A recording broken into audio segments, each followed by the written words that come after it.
So.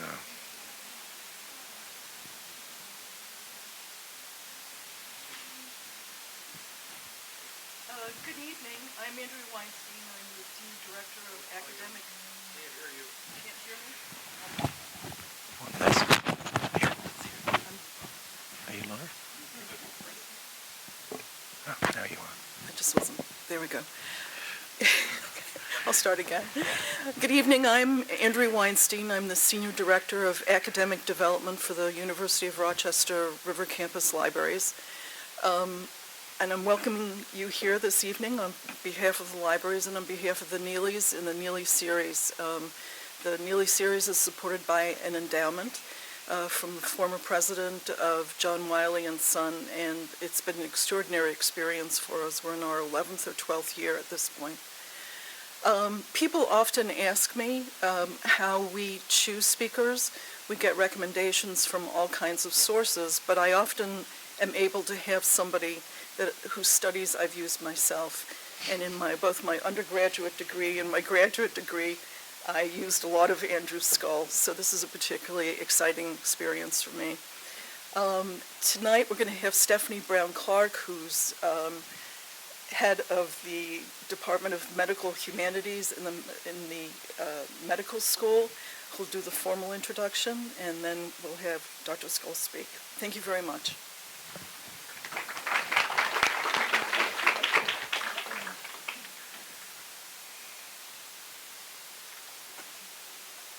Well, welcome everyone, and thank you very much for coming to tonight's lecture.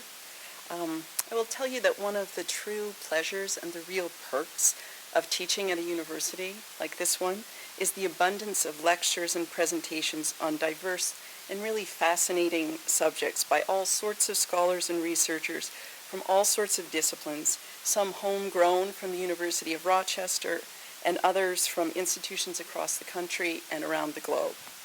And the Neely series is a favorite for many of us, I think, that are here tonight, and certainly for me. So I would like to acknowledge the libraries and also Janet and Andy Neely for the endowment that makes this possible. And I would like to thank Andrea Weinstein and her colleagues for making these lectures happen. Tonight, it is a privilege and a pleasure to introduce this evening's speaker, Professor Andrew Scull. He received his BA from Oxford University and his PhD from Princeton. He taught at the University of Pennsylvania and at Princeton prior to coming to the University of California at San Diego. His books include Museums of Madness, Mad Houses, Mad Doctors and Madmen, Social Control in the State, which he wrote with Stanley Cohen, Social Order, Mental Disorder, Masters of Bedlam, and most recently, Hysteria, the Biography. His articles have appeared in leading journals in a variety of disciplines: European Journal of Sociology, Medical History, British Journal of Psychiatry, and he has held a number of fellowships from the Guggenheim Foundation and the American Council of Learned Societies. And I could go on, but I will stop, and I will say to you that one of the oddities of working at a university is that academics often first meet each other not in person, but in publications. And I confess that I have always been a huge fan of Andrew Scull's books on madness for the last 2 decades. It's always a thrilling moment, I would tell you, when you actually meet the person who wrote the book that you admired and that, of course, as an academic, you lavishly quoted and cited repeatedly in your own stuff. So I think, in fact, it is no exaggeration to say that anyone who works in the history of medicine or the history of psychiatry has probably read some of Andrew Scull's works. What he does not know is that 20 years ago, when I had finished medical school and was doing my PhD in the history of psychiatry and romantic literature, at the very first conference of the European Association for the History of Psychiatry in London in 1993, he was there. He had made a very considerable impression that year with what many historians of medicine consider to be one of the best books on the history of the asylum. And that book is called The Most Solitary of Afflictions, Madness in Society in Britain from 1700 to 1900.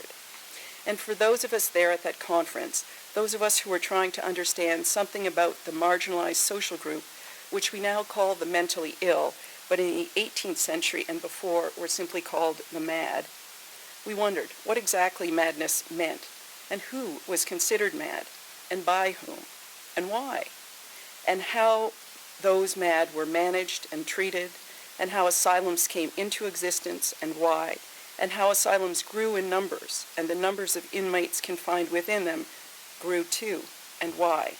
And all these questions have, as Professor Scull clearly and provocatively articulated in that book and in other of his books, is what we say very complicated, very disturbing, sometimes paradoxical, and always conflicted, at least up to the point where he ends his story in his history books around 1900. But historians, good ones, like Professor Scull, look backwards and forwards.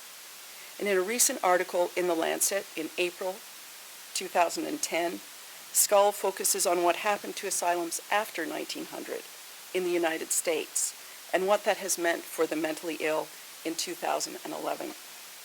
In the middle of the 20th century, the U.S. had a burst of new institutions that were built to house and then essentially warehouse a bulging number of individuals diagnosed as mentally ill. And then something happened. Asylums decreased in number, and the number of patients admitted there decreased. In Rochester, we have the remains of one such facility, the Terrence Tower on Elmwood Avenue. It's that very tall 1950s looking building that's beside the Rochester Psychiatric Center. It was built around 1959, and it was closed in 1995, and it remains as you see it. A number of developers have looked at it, but it stands there empty. So one has to wonder, where did those patients go, and what caused the change? In the last 50-some years, the asylums as institutions for the mentally ill have in essence been transformed once again. And so has the scientific paradigm for defining and treating or controlling mental diseases. The reasons are social, cultural, economic, and pharmaceutical. But that is not my story to tell. I'm going to leave that to Dr. Scull. I will conclude by saying that Andrew has confessed that although he never intended it, and I quote, he remains as fascinated as ever with trying to understand the elaborate social institutions we have devised to grapple with, manage, and dispose of the mad, and with the intellectual puzzle that mental illness itself represents. Andrew Scull never intended that his early infatuation with disorders of the mind should turn into a lifelong obsession. That's his quote. He makes it sound almost like an academic sickness.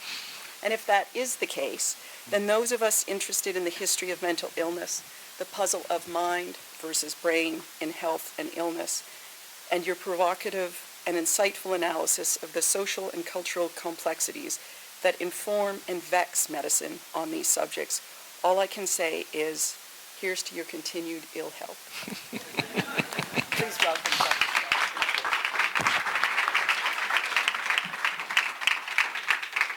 All right, so that you don't hear me in stereo, I'm going to turn that mic off and assume this one works. But if you need me to turn up the volume, I can do that. Is everybody able to hear me? That's good, because I don't like to lecture standing still, as you'll discover.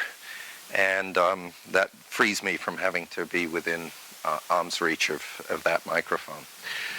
So that's very kind to introduce me in those glowing terms. I'm not sure I entirely recognize myself, but it's a great pleasure to be here in Rochester. I have actually relatively long ties to this city of a rather tenuous sort, because my sister-in-law, who's here tonight, has lived here since the late 60s, and so periodically I visited and always enjoyed being here.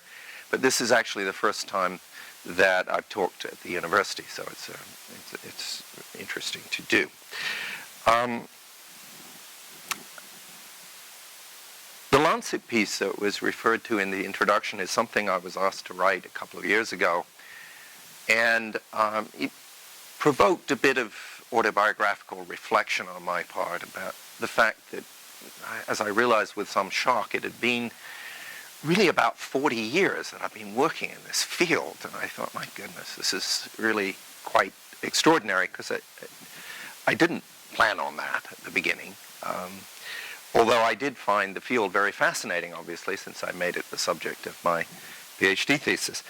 And in those days, what was then a beginning field of the history of psychiatry tended to focus very much on what I called museums of madness, on those large Victorian buildings that once upon a time, for actually a very long time, dominated the delivery of care to the seriously mentally ill, both here in the United States and all across Europe and elsewhere. Come to that.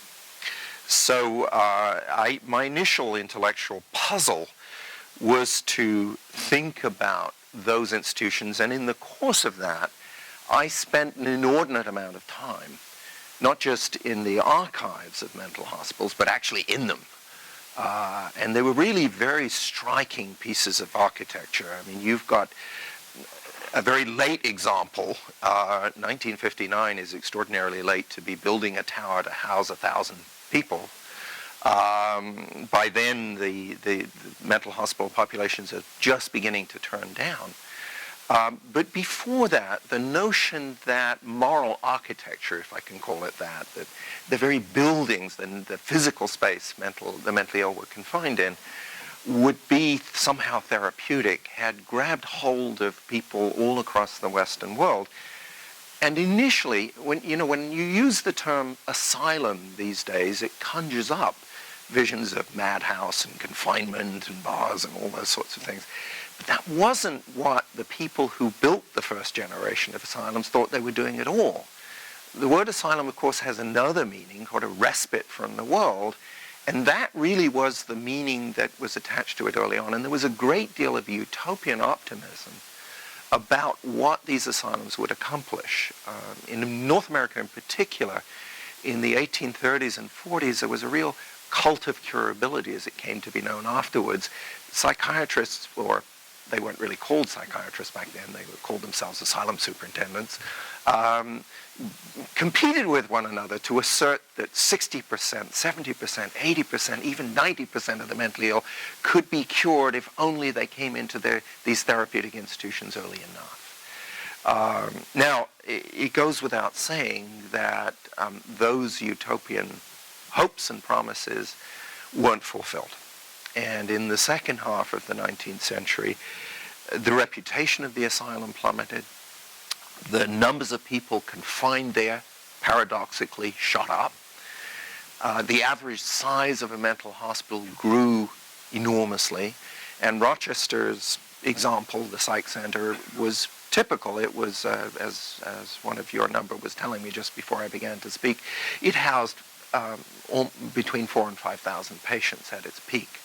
And that was not at all unusual. There were hospitals in New York State, down on Long Island, that housed as many as 10 or even 15,000 patients. So these were more like towns than individual buildings. That whole era is now largely gone. I well remember going into those places, and there was always at the edge of my subconscious a kind of slightly anxious feeling going in. And it wasn't anxiety about the patients, who by then were largely long-stay patients. Most of the others had been discharged. Many of them they were heavily medicated. They weren't in any sense a threat to someone like me. But I think it was a psychological sort of little thing that was playing at the back of my brain. I hope I get out tonight. And I always did. I could always come back to the so-called real world, and that was fortunate. But you don't go away from those places without remembering how run down, how stark, how smelly they'd become. The odor of a mental hospital was very characteristic. So that was really where I began. You might have thought that any sensible person confronting this rather dismal set of piles would have run 1,000 miles away and done something else for a living, and somehow I didn't. I ended up becoming fascinated by the whole subject and moving both forward and backward in time, writing extensively on the 18th century and then writing on the early 20th century, really on a period when mental patients had very few rights, if any, when the modern norms about informed consent before experimentation took place didn't happen, when a desperate set of asylum doctors experimented with a whole range of treatments that in retrospect tend to arouse horror in us. The one I wrote about in Madhouse, which involved eviscerating people, pulling all their teeth out, pulling their tonsils out, removing colons, bits of stomachs, and all kinds of nastiness, in the pursuit of a theory that was totally misguided, but widely thought as plausible at the time. Giving people comas by injecting them with insulin. Some of you may have heard Sylvia Nasser talking, and John Nash was given insulin treatment at one point in his schizophrenia. Electroconvulsive therapy, which is still in use. It's the only one of those treatments that is still in use and that appears by some patients' testimony and some doctors' testimony to have some use. And of course, lobotomy, an episode in treating mental disorder by physically damaging people's brains, which won the Nobel Prize for its inventor some 14 years after he introduced it. And so for a while, world medicine thought this was a great breakthrough. Now we tend to look at it through the lens of watching One Flew Over the Cuckoo's Nest and similar things. So I worked in this field for a very long time. And more recently, I even traveled as far back in time as the ancient Greeks when I was talking about hysteria. When the Lancet asked me to talk about contemporary psychiatry, I thought, well, here I am. I've been doing this for 40 years. What's been going on in psychiatry during that 40-year period when I've mostly been immersed in the past? Not completely, but mostly. And the answer is that it has transformed itself very dramatically over that same 40-year period. And so I want to talk a bit about that transformation, what some of its central elements, it seems to me, amount to. And then I want to bring the story all the way up to 2013. We're not quite there yet, but we'll talk about 2013, which will be an important date in American psychiatry and indirectly in world psychiatry for reasons I'll try to illustrate. So when I started out in the field in about 1970, American psychiatry was dominated by psychoanalysis, by Sigmund Freud, and by psychoanalytic doctrines. When I say it was dominated by it, I mean virtually every major department in an American medical school was headed by either a psychoanalyst or a fellow traveler, somebody who was broadly sympathetic to analysis. And all the best people coming into the field tended to migrate in that direction. The profession itself had already broadened so that although there was still roughly 500,000 people in America's mental hospitals on any given day, the bulk of the psychiatric profession, 85 or 90% of it, didn't work in mental hospitals anymore. It worked out in outpatient settings. And very much of that work was of a psychotherapeutic sort. And when we look now, or even 10, 15 years on from that period, something very dramatic happened. Psychoanalysis imploded. I don't mean it completely went away. It was a bit like the Cheshire Cat. It sort of faded away. The Cheshire Cat fades away and leaves behind a grin. Psychoanalysis faded away and left behind a bunch of squabbling sectarians. Different variants of psychoanalysis who spent just as much time fighting one another as anything else. It remained culturally important. It tended to retreat to departments of literature and anthropology and philosophy. And it remained important to Hollywood. Hollywood continued to churn out films that explain mental illness in terms of trauma and in terms of the family dynamics. You can think of anything from Suddenly Last Summer or all the way down to Robert Redford's Ordinary People. There have been a whole string of movies that exemplify the continued hold that psychoanalysis has on the public imagination, and just the sheer volume of books that publishers bring forth on Freud and the Freudian enterprise every year is astonishing to me. Because in many ways, Freud's an intellectual corpse. Within modern psychiatry, that's not something most psychiatrists spend a lot of time learning. They've moved in a radically different direction, and that revolution really can be dated fairly precisely. Not many things in history can you say, well, there's this date. You can say 1776 in the French Revolution in 1789, but within psychiatry, 1980 in some ways is a key date, and it's a key date because it marks a shift back to biology and to accounts of mental illness pitched in terms of brain disease. It marks as well a radical shift in the way American psychiatrists approach the problem of deciding who's mentally ill and who's not, and if they're mentally ill, what kind of mental illness they have. Right? And the reason that date is so important is the production of a book that changed history, perhaps an anti-intellectual book in some ways, if that's not a contradiction in terms, called the Diagnostic and Statistical Manual of the American Psychiatric Association, 3rd edition. Okay. So there's more than one, and we'll come back to that later on in my talk tonight if I have time. I'm conscious I don't want to stick you with too much of my thing. So where did that version of the Diagnostic and Statistical Manual come from, and why was it so important? Why did it play such a pivotal role in shifting the focus of American psychiatry? Well, of course, like many revolutions, it had much longer roots than that period. But it emerged from an odd sort of place when you look back at where it was predominantly produced. It didn't come from Harvard or Yale, not from the elite East Coast knowledge factories.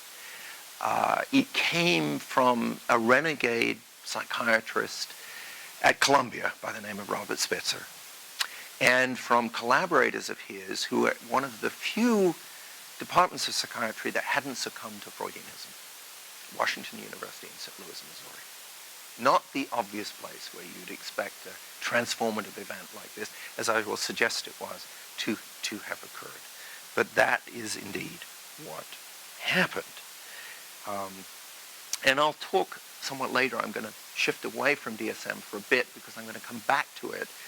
There's presently an endeavor that's been underway for a number of years now to construct yet another edition of this tome. Something I call the Yellow Pages on steroids because it keeps growing. Like a blob in a science fiction movie. It just can't be contained. Let's leave that aside, but let's talk about another facet of this revolution. And this is where my remark a few moments ago about revolutions having longer histories than just a particular date would imply comes into the picture. Because the other facet of the revolution in the way psychiatrists practiced and the experience of being a mental patient that is decisive to this shift is the so-called psychopharmacological revolution. The introduction of drugs and drugs becoming the first line of attack on mental illness for most people. And that, of course, didn't begin in 1980. The first generation of antipsychotic drugs had actually materialized, not that drugs hadn't been tried even back in the 19th century and before that, but if we're talking about things that supposedly had a specific antipsychotic action, the first of those to hit the American marketplace was Thorazine, and it emerged in the mid-1950s. So it'd been around for about a quarter century by the time 1980 rolls around. Drugs were sort of at odds with psychoanalysis. Psychoanalysis insisted that what we saw, the surface symptomatology of the thing, was the least of your problems. You didn't solve symptoms. You got to the deeper underlying problems that lay behind the symptoms. Spitzer's manual and the drugs specifically aimed at the symptoms. That was their modus operandi. So it was a different kind of logic. Control the symptoms, you control the madness, rather than find out what the source of the symptoms is, and then you relieve the madness. So the drugs had been around. They were used extensively on the people who were in the mental hospitals, and then the sorts of people who once would have been in the mental hospitals or had been discharged from the mental hospitals. Less so for the other patients, but to the extent that psychoanalysts adapted to the presence of these new drugs in this era, what they tended to say was that the drugs were all very well. What they did was, and this is accurate, damp down the florid symptomatology of the patients, make them less disturbed overtly, and thus make them accessible to psychotherapy that was going to do the real work. What changed after 1980, I would argue, once there's this sea change in American psychiatry, is that that notion of psychotherapy being central to the practice of psychiatry disappeared. It took a while to die, but it has largely died. That's not what.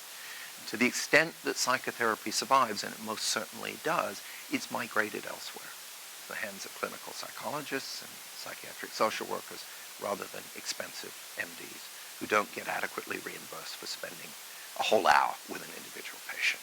Right? We can be very cynical about some of this, but I think these things do drive some of what goes on. So, Thorazine and the other phenothiazines, the first generation of antipsychotics that emerged in the 50s, were initially majorly oversold. They were sold as though they were going to be a penicillin for psychosis.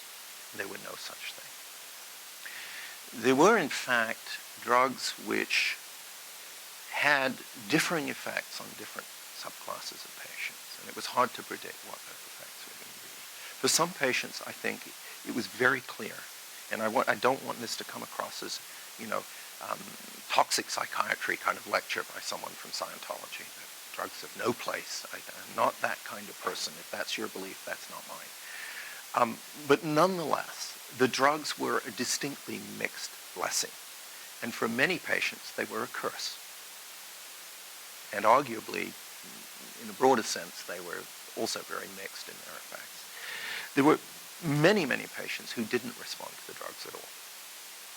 There were another group of patients who responded to the drugs but suffered severe and often lifelong side effects from what the drugs did.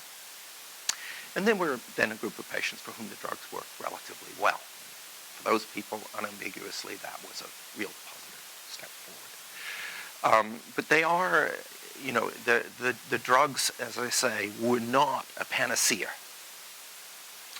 They also, contrary to what many psychiatrists believe and what many ordinary people believe, weren't the real first mover behind the collapse of mental hospital populations.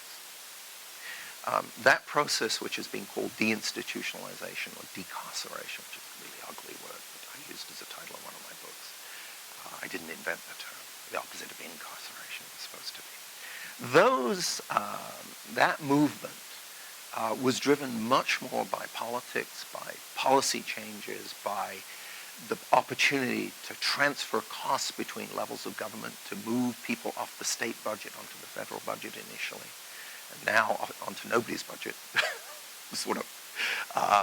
So the drugs helped persuade psychiatrists this was possible, but there's all kinds of evidence that their direct role in bringing this about is far less than people assume. Not least because of the problem of patient compliance. All of you lot, I venture to say, take prescription medicines. All of you, I venture to say, don't take them properly. You don't comply. Absolutely. Your doctor lectures you and she says, make sure you take these even after you start feeling better, but you disobey, which is another kind of problem for the rest of us. Imagine now that you're mad, you're mentally disordered, and these pills have unpleasant side effects as well as welcome effects. Will you be motivated to take them every day? Maybe not. Okay. So for all sorts of reasons, I would argue, and I'm not obviously going to get into those at length tonight, the drugs have been oversold. There was a second phase of the drugs revolution that came along in the late 80s, early 90s with the rise of Prozac and a new generation of antidepressant pills. The pharmaceutical industry had found drugs directed at mental illness to be among the most lucrative things in what is the most lucrative business on the planet. If you look at the top 5 categories of drugs prescribed worldwide, antipsychotics and antidepressants routinely are in the top 5, often among the top 2 or 3. They're a huge source of profits. They transformed SmithKline and French, as then was, from a tiny company into a huge one. No question but that some of what we've seen in both psychiatry and in society at large has been driven by that drive for profit on the part of the drug companies. It's distorted, I think, the care of the mentally ill. It's led us in unfortunate directions. It's corrupted psychiatry, I regret to say, but I think so. And it's made for a very simple view of mental illness that I think is misguided. We've kind of lurched away from attributing everything to refrigerator mothers to a surplus of serotonin or a deficiency of dopamine. There are various hypotheses that have been put forward as to why these drugs work. Hypotheses that were usually invented after the fact and for which the evidence turns out to be not very good. There they are. The drugs, as I say, have been enormously important. And they've led, in 1991, George Bush I got up and announced, he'd been fed the text, as presidents always are by their underlings, that the 1990s were going to be the decade of the brain. This was a line he'd been fed by NIMH, who were going to pursue this. And the notion was that the new neuroscience and the new psychopharmacology was going to finally unlock the problem of mental illness. Well, like the war on cancer and the war on poverty, that hasn't gone so well. Not to say we haven't advanced our understanding of the brain, we clearly have, but we know that much, in my view. We have a huge amount still to learn, and we often, including the scientists who are at the center of this thing, are far more overconfident about what they've discovered than the actual science would justify. It's not uncommon, but we all overestimate our importance at one time or another. So that led to the public as well being taught to view depression and schizophrenia through the biological lens. We were all taught that when you were depressed, it was because the transmitters in your brain were out of whack, and we needed a pill that would chemically readjust things, so then we'd feel happy. It's not so simple. It's not so simple. But the drugs clearly have been very, very important. Psychiatry used to be at the margins of medicine, and certainly all that Freudian talk about sex and parents fiddling around with their children didn't help matters much. The idea that illness could be cured by talking about it seemed positively bizarre to most mainstream doctors, although it was one of the things that attracted, I think, many bright people into psychiatry, the fact that they actually had extended human contact with their patients, and I think that's largely gone now. When you see people to adjust their meds for 3 to 5 minutes on the managed care cycle, you're not going to get very deeply into the sources of their emotional and cognitive difficulties. So there we are. So we see then that impact on the profession, the vast amounts of money that it generates.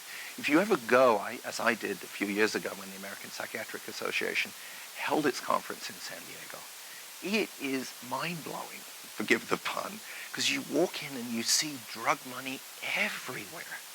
You read the psychiatry journals and page after page of ads. The profession has been seduced by this, and medical school deans have been seduced by it because, of course, one of the great phenomena of the post-World War II world is the rise of knowledge factories like this one, who become increasingly dependent on, as my institution is, federal funding and directing all these research grants. So psychiatrists, once they allied with the pharmaceutical houses, and there was all this research, piled into this. And in fact, it's been very distorting in terms of its effects in all kinds of ways. The very categories in which we think about mental illness have been manipulated to make sense of things in this fashion. So that when we discover that drug D has a particular effect on some subpopulation, we define them as having a new disease.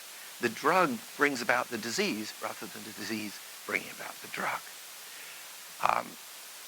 Bringing new drugs to market is a very complex process. Involves now usually trials that extend over multiple sites with many, many patients enrolled.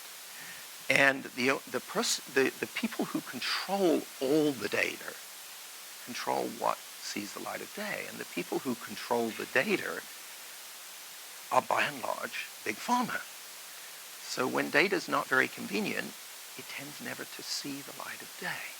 So what we think is evidence-based medicine may not be evidence-based medicine. It's selective evidence-based medicine, and that violates the whole notion behind these trials.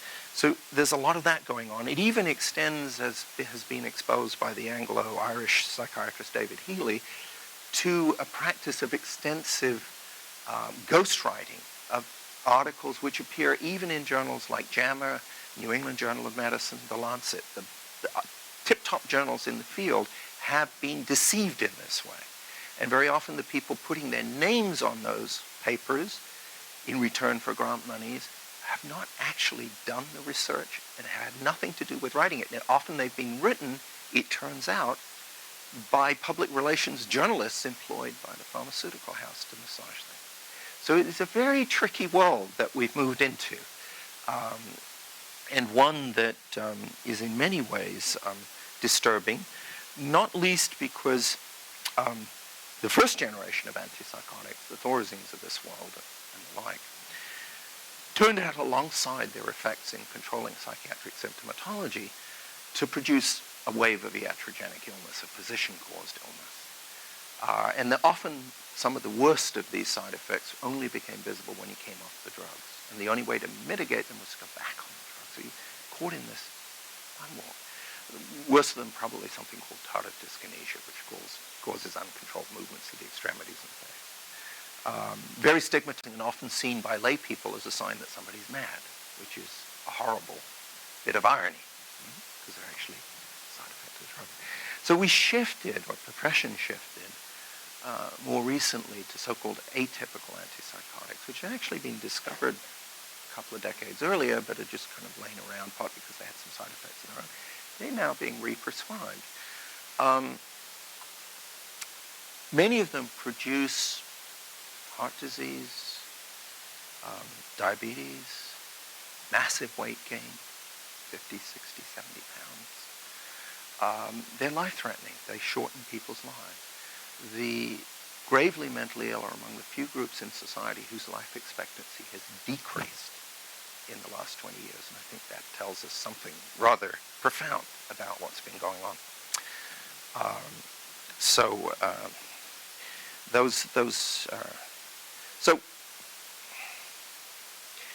definitely the psychopharmacological revolution has been like the Russian god, forgive me, Freudian slip there.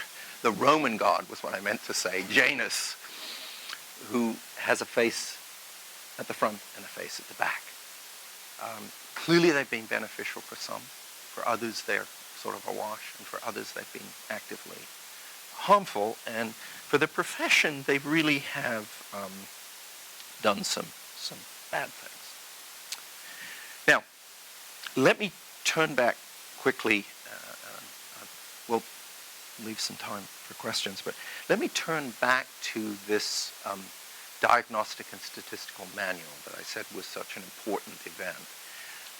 Let's talk a little bit about that and about its contemporary manifestations, because just as I think there's been a growing set of scandals about this drug company involvement, and even major psychiatrists at places like Emory and Harvard have been caught up in this, as if you've read the newspapers you might have seen. Let's look at the issue of DSM. Now, obviously, the whole question of how we decide who's mad and who's sane, and if you're mad, what kind of madness you've got, has long been something that's preoccupied people. And in the 19th century, when I began working in this field, it seemed as though almost every asylum superintendent came up with his own set of labels, and it was only a him in those days. There were any number of different versions of mental disorders that one could suffer from, and none of them really were very important, in part because they weren't very practical. One of the big problems with the diagnostic system is if it remains at the level of theory and you can't in practice apply it very easily, it's not very useful to you. And that really, when we see DSM-3, meaning the third edition, that reminds us there'd been two earlier ones. And there had been a DSM-1 and a DSM-2. And they were very tiny. The first one was about 100 pages, the second one about 130 pages, or about 100 different diagnoses you could be given, most of them with some kind of psychoanalytic gesture towards where they came from. DSM, very few psychiatrists used these things or had any regard for them. Psychoanalysis didn't have much time for broad categories. It was interested in the specifics of the psychodynamics of the individual case. So DSM-2 cost $3.50, and most psychiatrists thought it wasn't worth that much. DSM-3 is a whole different animal. When it was brooded, the psychoanalysts couldn't really care, and they made a fatal mistake, in my view. When the task force was set up with Spitzer as its director, they thought it was a non-event. They had one person on the task force who drew no respect from his colleagues and soon stopped attending. Meanwhile, the guys who were getting together called themselves DOPs, data-oriented persons, unlike the analysts who just kind of sat in their armchairs and invented. Well, in fact, there wasn't a whole lot of data that lay behind DSM-3. There was a lot of politics and a lot of attempt to deal with a problem that had been haunting American psychiatry and world psychiatry increasingly as the 1960s and 70s wore on. And the problem had many manifestations. I'll just quickly allude to two of them. One of them was that as psychiatrists themselves began to study the question of how reliable their diagnoses were, that is, if you as a patient went to this psychiatrist here or this one over here, would you get the same diagnosis? The answer was no, to an extraordinary extent.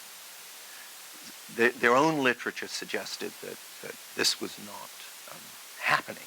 There was a particularly famous study that was done comparing schizophrenia and manic depressive illnesses, they were then described, in the United Kingdom and the United States.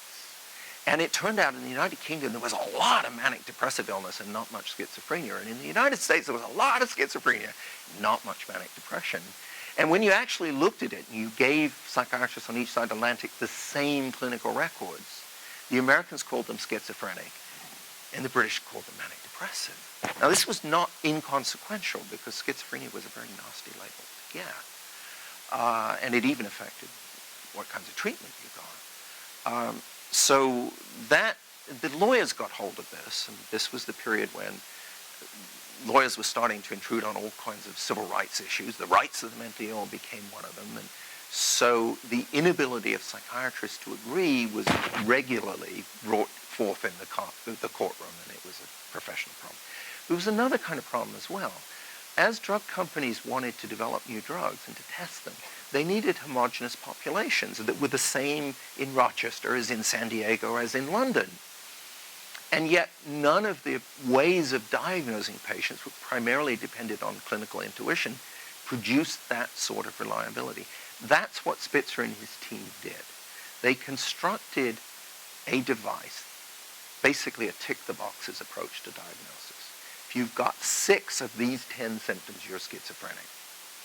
Okay. Well, the problem is very often people had more than one mental illness according to that. Well, then they developed the concept of comorbidity. One of these weird things where you can have 2 or 3 or 4 diseases simultaneously, all slightly different or very different. Notice a couple of things about that process. It's anti-intellectualism. It's not concerned with the origins of the disease. It's not concerned with what we might call the validity of the diagnosis. That is, are we really cutting nature at the joints? Are we distinguishing between pneumonia and tuberculosis, or are we inventing categories of our own that don't really correspond to what's out there in nature? That issue was pushed aside in favor of the advantages and the increased legitimacy for the profession of the fact that the shrinks in my town and the shrinks in your town would diagnose the same case identically. That was seen as a step forward. Not necessarily. So once we've launched ourselves on that pathway, what happens is that manual is repeatedly revised in an effort to cope with anomalies and to cope with new cases and to bring new things into being. And what's happened over time is the number of mental disorders has expanded exponentially. The criteria by which you're diagnosed as this or that have shifted, very often in ways that broaden the rules surrounding this. And so now there's another attempt to fix that issue. Because you have a legitimacy problem if you diagnose too inconsistently. You have another kind of a legitimacy problem if it turns out everybody's mentally ill, or the categories just simply explode. And I'm going to actually go back to my notes here because I don't carry these stats in my head, and I do want to cite a few examples of what I mean by this. So just if you bear with me for a moment. So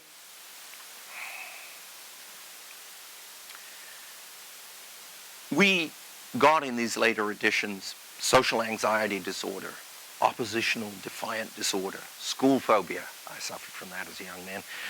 Narcissistic and borderline personality. Some people would say I suffer from that one too. But now apparently in DSM-5, if the leaks are to be believed, these are going to be joined by these new kinds of mental illness like pathological gambling, binge eating disorder, hypersexuality disorder, get out of jail free for those who commit sexual offenses, I guess, temper dysregulation disorder, mixed anxiety depressive disorder, minor neurocognitive disorder, attenuated psychotic symptom syndrome, any number of these things. So physically, the book is now, by DSM-4 text revision, it was nearly 1,000 pages, 994 pages. So you can see, and this next edition is going to be bigger. It becomes utterly unwieldy. It becomes itself sort of a nasty joke. And yet, because we don't have anything better to put in its place, we're kind of trapped, or the profession is trapped in this world. It would be nice if we could differentiate mental disorders according to their etiology, according to their cause. But since we don't know the cause of schizophrenia or bipolar disorder or any number of other things like school phobia, it's kind of hard to do things that way. All right? So the profession is kind of trapped. And this has huge effects.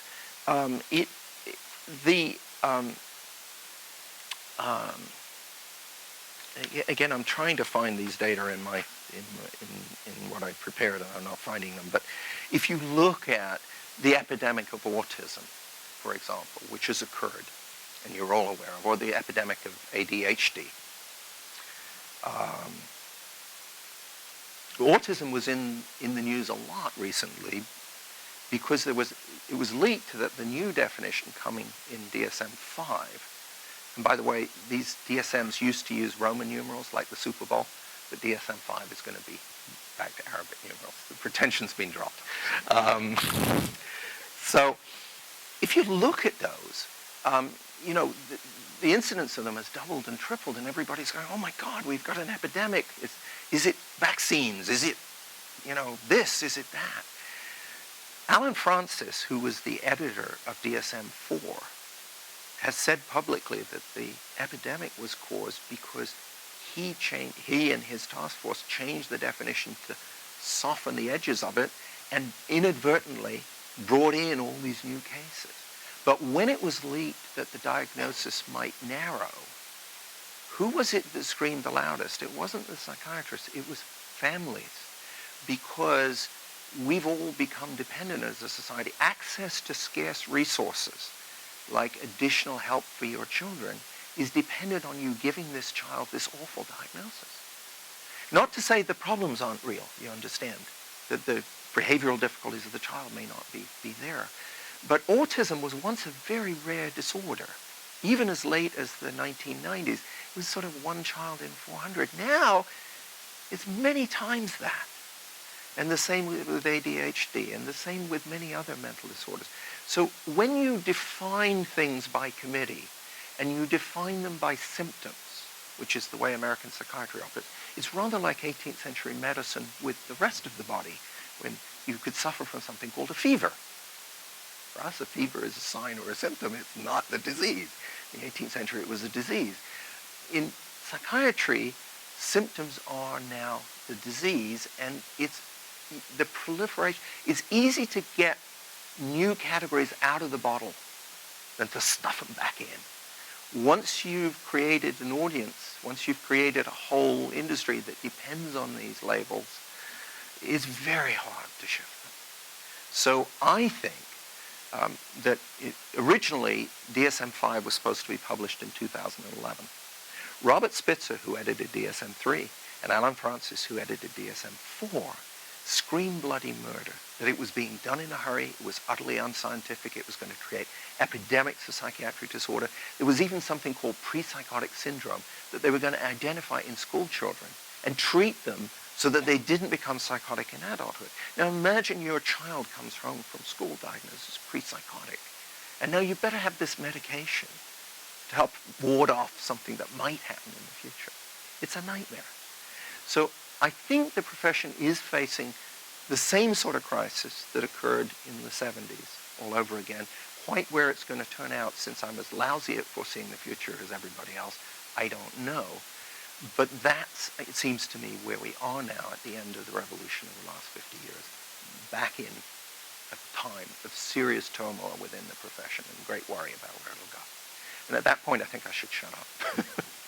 Thank you.